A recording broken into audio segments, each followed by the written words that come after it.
발레리안이라는 만화를 좋아하는 10살 소년이 있었습니다.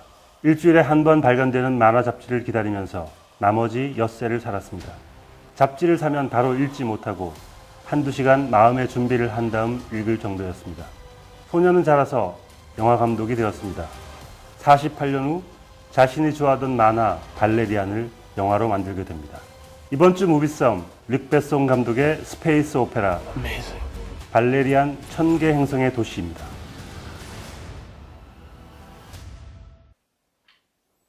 안녕하십니까. 무비썸 시간입니다. 오늘 다룰 영화 릭 베송 감독의 발레리안 천개 행성의 도시입니다. 릭 베송 감독의 발레리안 한다고 얘기를 들어서 이걸 정말 잘근잘근 한번 씹어봐야겠다. 왜냐면 분명히 좋아할 영화, 제가 좋아하는 종류의 영화가 아닐 것 같고 또 릭 베송 감독에 대한 그렇게 믿음이 있는 게 아니기 때문에 좀 이렇게 완전 심하게 비판을 한번 해봐야지 라고 생각하고 영화를 봤어요. 매 눈으로 영화를 봤으나 근데 의외로 나쁘지 않네. 그리고 보는 동안은 재밌네. 근데 그러고 나서 생각을 했죠. 아, 이게 릭 베송 감독의 스타일이었구나. 늘 한 장면 이상 꼭 좋았던 것 같고 네. 그리고 적어도 보는 동안에 지루한 영화는 없었던 것 같아요. 사실 이 발레리안은 이런 원작이 있어요. 원작이 굉장히 오래된 만화인데 이 이야기를 사실 줄거리를 얘기하자면 한 3일 밤 정도를 얘기를 해야 되는 정도이지만 한 줄거리로 이 천개 행성의 도시 발레리안을 한번 요약을 해보겠습니다.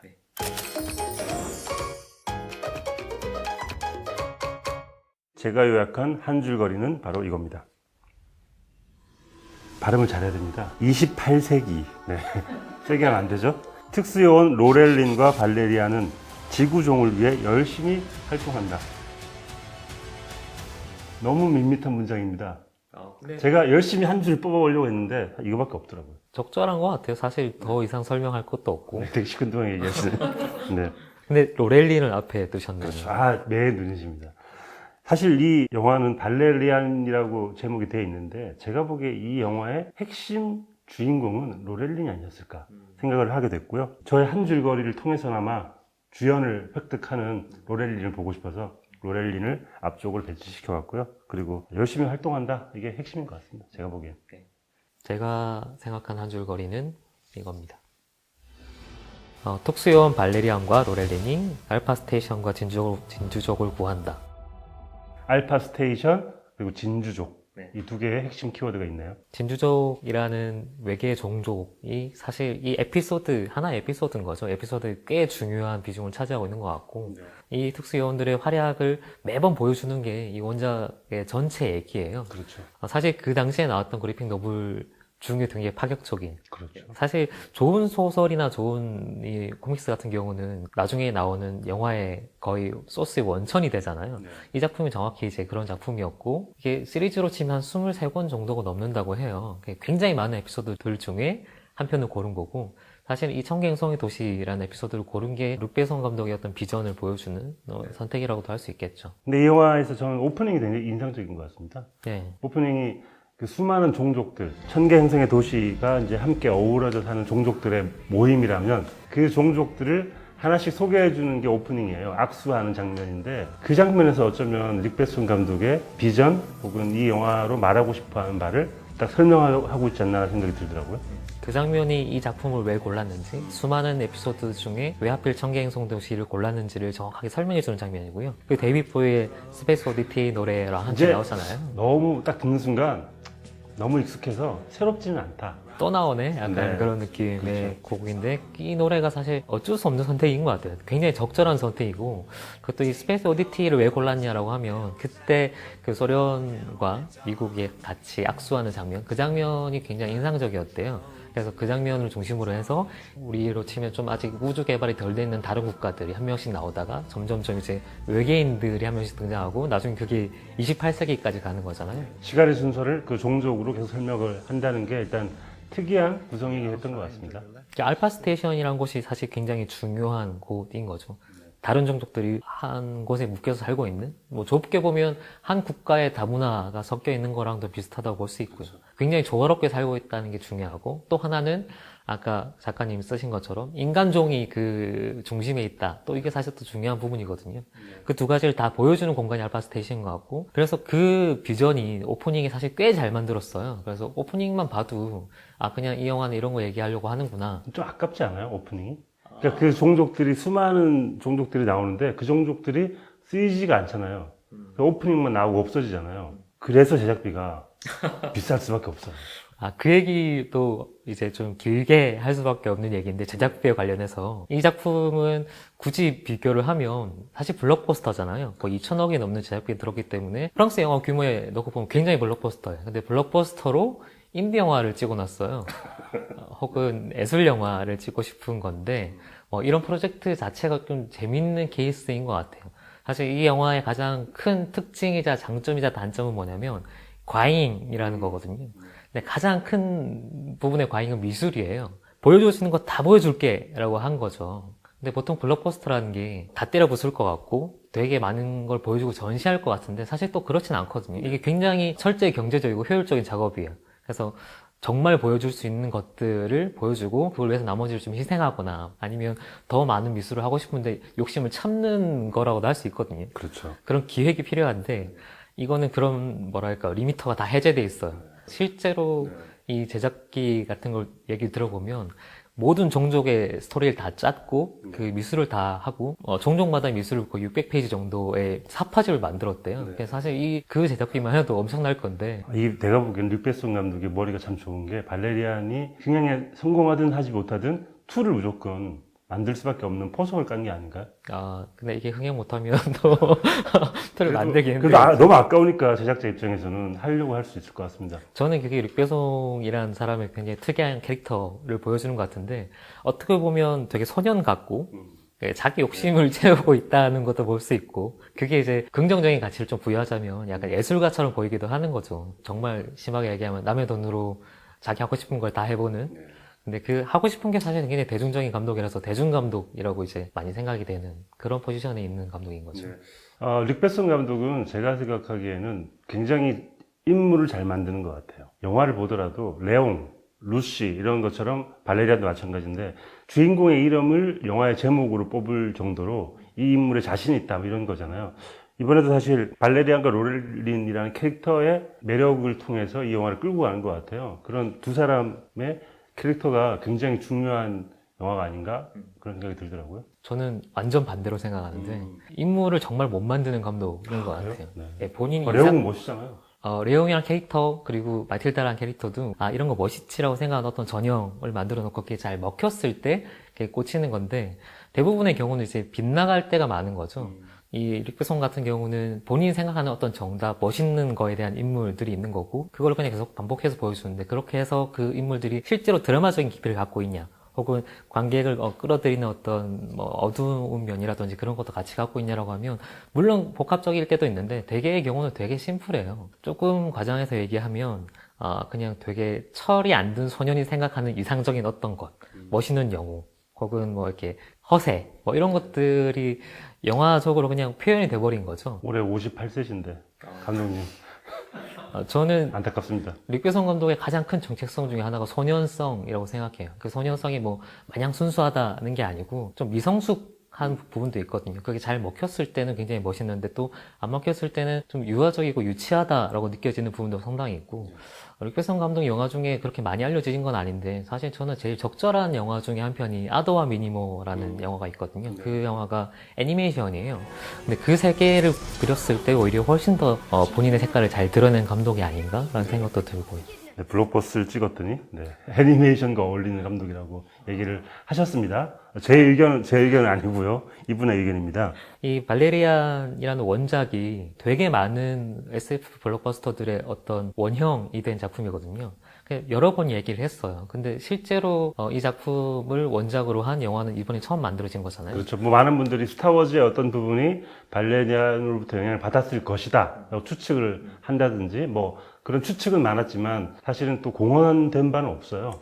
그래서 그런 의심 혹은 의혹, 추측을 많이 했던 작품인데 그 전설의 작품이 드디어 영화로 만들어진 거죠. 기술적인 부분을 이제 구현을 하고 싶기 때문에 그 기술이 올라올 때까지 기다릴 필요가 있었던 거는 확실하고, 여러 가지 오해를 받을 수 있거든요. 일단 이 영화에 나오는 진주족의 어떤 디자인 외형 같은 경우는 딱 보면 누구나 아바타를 떠올릴 수밖에 없죠. 그래서 아바타를 흉내낸 건가? 라고 생각하기 쉬운데 사실은 반대거든요.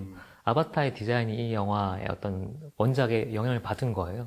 그래서 릭베성 감독은 그런 원형들을 좀 살려내고 싶었다는 욕심이 확실히 보이는 것 같고, 또 한편으로 보면 그래서 저는 이 영화가 약간 너무 늦게 찾아온 거 아닌가? 보여주는 이미지나 뭐 외계인의 모습들, 다양한 아이디어들이 정말 신기한 것들이 많은데 한편으로는 굉장히 많이 본 것들이에요. 우리가 이미 이 원작을 모르는 사람도 이 영화는 보면 굉장히 익숙한 이미지들이 많거든요.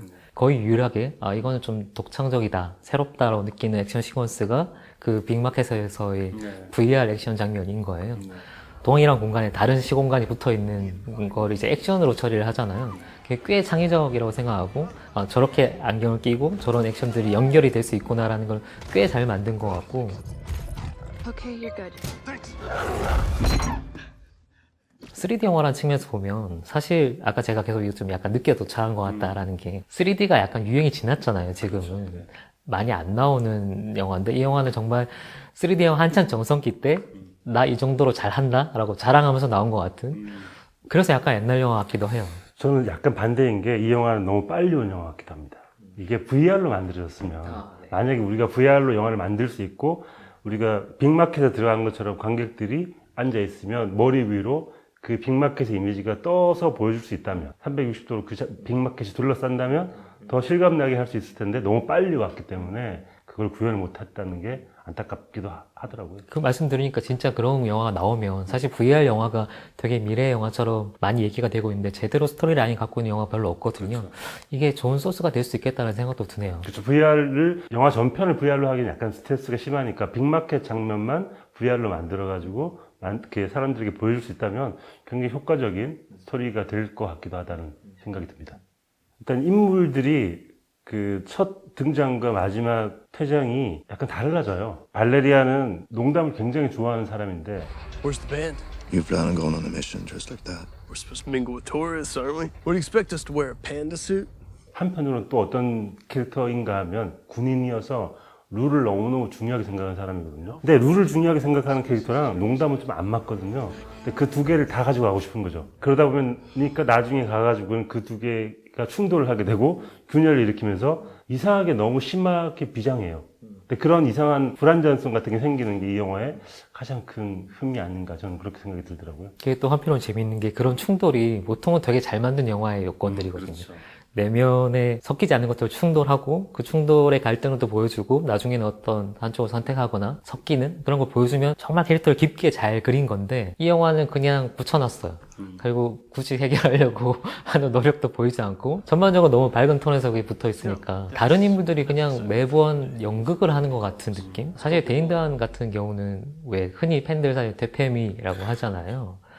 그런 매력들을 충분히 보여줄 수 있는 캐릭터인데, 이 영화에서 나오는 데인드한은 그냥 되게 근육이 덜 붙은 소년? 근육이, 데인드한 팬들이 지금, 그게, 댓글 달고 있습니다. 잘 그리면 되게 매력적인 거예요. 갸냘픈 모습이기도 하고, 곧 쓰러질 것 같은 모습. 소년 같은 느낌이 좀 있죠, 데인드한한테. 그렇죠. 기본적으로 그걸 깔고 있는 거죠. 근데 그 안에 어둠이 있어야 되는데. 어둠이 있습니다. 데인드한이 테페미라고 많이 일컬어지는 이유가, 데인드한을 자세히 보시면 다크서클이 있습니다. 나는 또 이렇게 1차원적으로 얘기하실 줄 알았어요. 아니, 데인드한 볼 때마다 그 생각을 하는데, 데인드한은 이상하게 다크서클이 있는데 그걸 일부러 지우지 않는 것 같아요. 분장으로 지우지 않는 이유가 어쩌면 그 어둠 같은 게 그 눈에서 뿜어져 나오거든요. 이번 영화에서도 그 어둠이 장착되어 있는 가운데 계속 유머를 하니까 거기에서 오는 불균형, 부조화 같은 거를 감독이 지향하는 게 아닌가 말을 더듬게 되네요. 네. 그런 생각을 해보게 됩니다. 소화를 전혀 못 시킨 것 같고, 그냥 다른 인물 두 명이 기계적으로 연기를 하고 있는. 발레리안이 특수 요원이잖아요. 스페셜 요원인데, 심지어 군대도 못한 일들을 할 정도 되게 유능한 요원인데, 영화에서 이제 데인드한의 비주얼을 보면 어린아이가 장난치고 있는 것 같은데 다 나가 떨어져 주는 그런 이미지들이 나오니까, 강렬한 어떤 요원으로서의 액티비티한 대한 모습들을 거의 보여주지 않는 거죠. 혹은 보여줘도 약간 장난처럼 보이기도 하고. 영화에서 보시다가 정말 이 장면은 놀랍다라고 생각하셨던 장면은 어떤 걸까요? 저는 그 알파 스테이션에 각 구역을 담당하고 있는 종족들을 따로 다 보여주잖아요. 네. 그 중에 이제 신경망을 조작하는 종족이 짧게 나오는데 그 종족들의 모습이 문득 그 생각이 들었는데 약간 인간의 뇌 같다라는 느낌? 네, 그럴 수 있겠네요.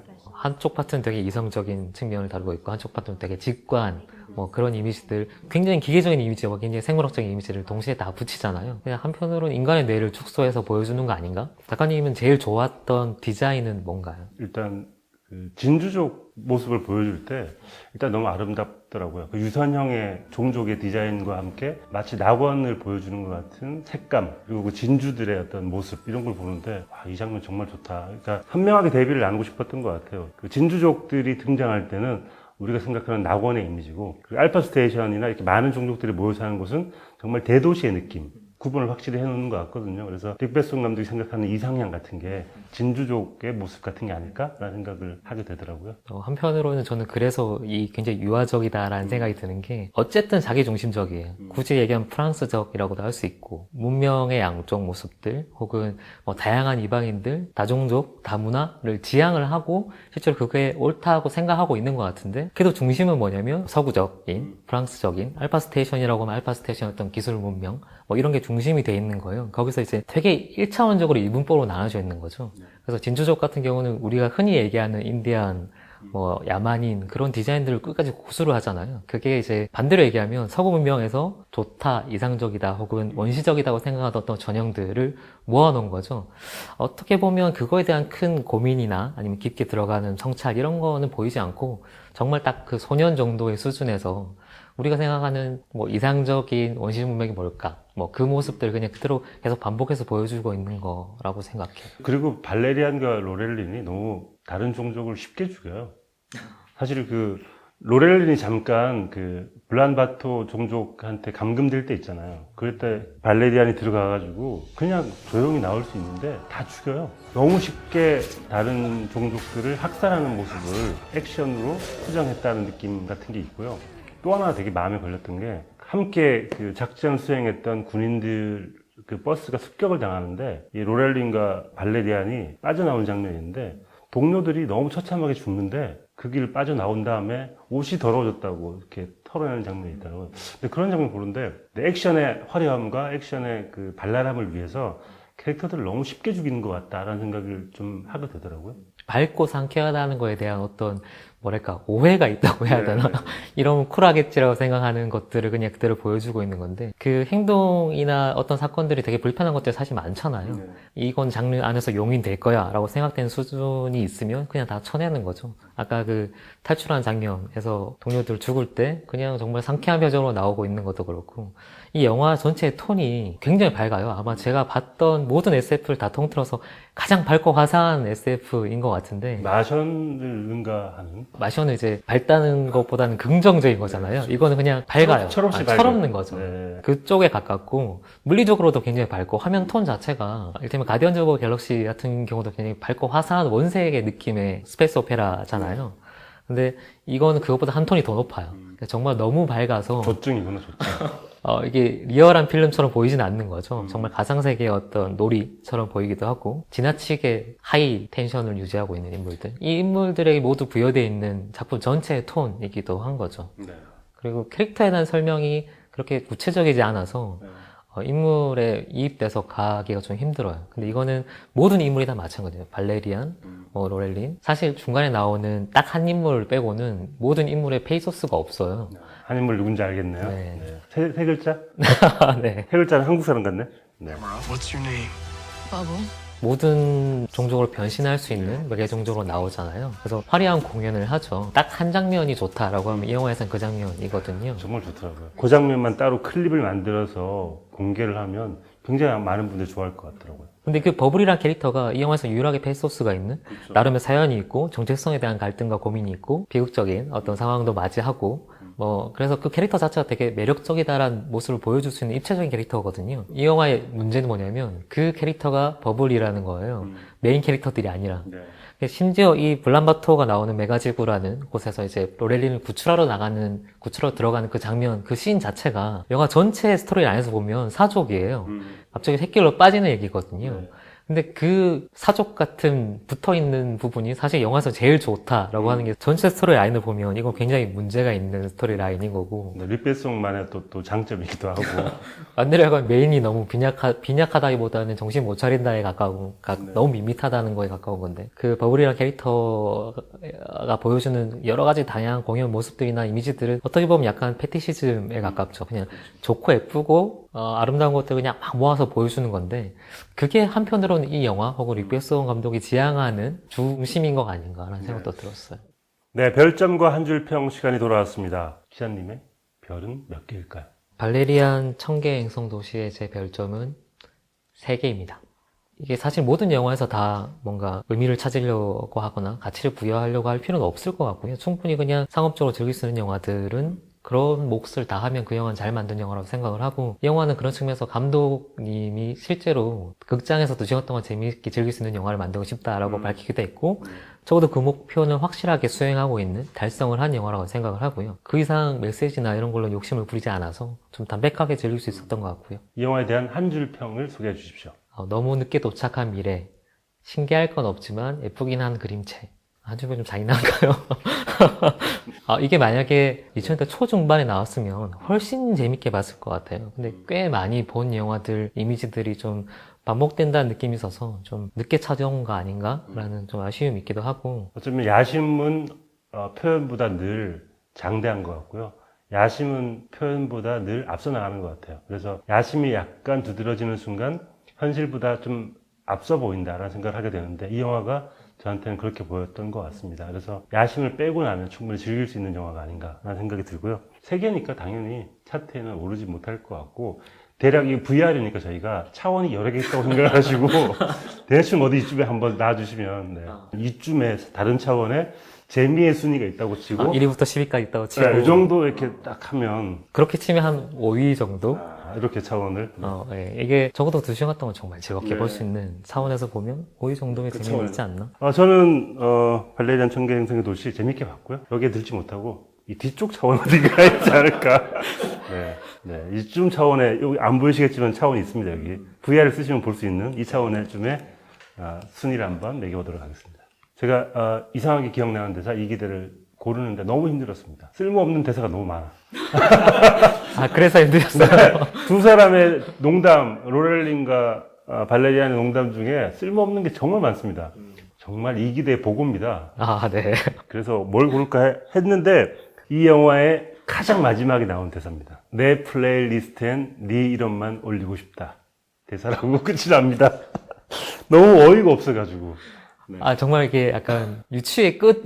근데 이게 뭐냐면, 발레리안이 그 플레이보이 같은 거잖아요. 그래서 초반에 이제 네가 사귀었던 여자가 어떤 사람이 생각하니까 쫙 나오잖아요. 그 장면을 나중에 이제 한번 바꾸는 건데, 사랑이라면 내 플레이리스트에 네 이름만 올리는 게 아니라 플레이리스트를 지우는 겁니다. 플레이리스트가 없어지는 게 진정한 사랑이고, 그 플레이리스트에 다른 것들, 함께 할 수 있는 것들, 뭐 함께 서핑하기, 함께 뭐 하기, 이런 걸 플레이리스트에 올려야 되는 게 아닌가라는 생각을 하면서 제 이 대사를 이 기대로 뽑아봤습니다. 작가님 항상 이 기대를 꼽아오셔서 저도 늘 생각을 하는데, 버블, 리안나가 얘기하는 섹스피어의 그 문구를 빌려서 헤아릴 수 있는 사랑은 가난할지라는 얘기를 하는데, 아니, 이건 너무 중요한 대사잖아요. 이 기대 안 돼요. 그래요? 정말 깨알같고 모랄같이 하찮은 대사들, 그렇지만 기억이 나는 대사들을 골라오시란 말입니다. 죄송합니다. 그것이 이 기대의 정신입니다. 이 영화에 얼마나 그렇게 많은데 그걸 그렇게 중요한 대사를 골라오고. 아무튼 저의 이 기대는 이렇고요. 네, 이렇게 발레리안 천개 행성의 도시 알아봤는데요. 여러분들도 극장 가서 재미있게 즐기시길 바라겠습니다. 저희 무비스는 여기까지고요. 다음 주에 뵙기 전에 구독도 한번 눌러주시면 저희가 재미있게 앞으로도 할 수 있는 힘이 될 수 있을 것 같습니다. 구독 많이 눌러주시고요. 저희는 다음 주에 뵙겠습니다. 구독. 이 영상도 보세요.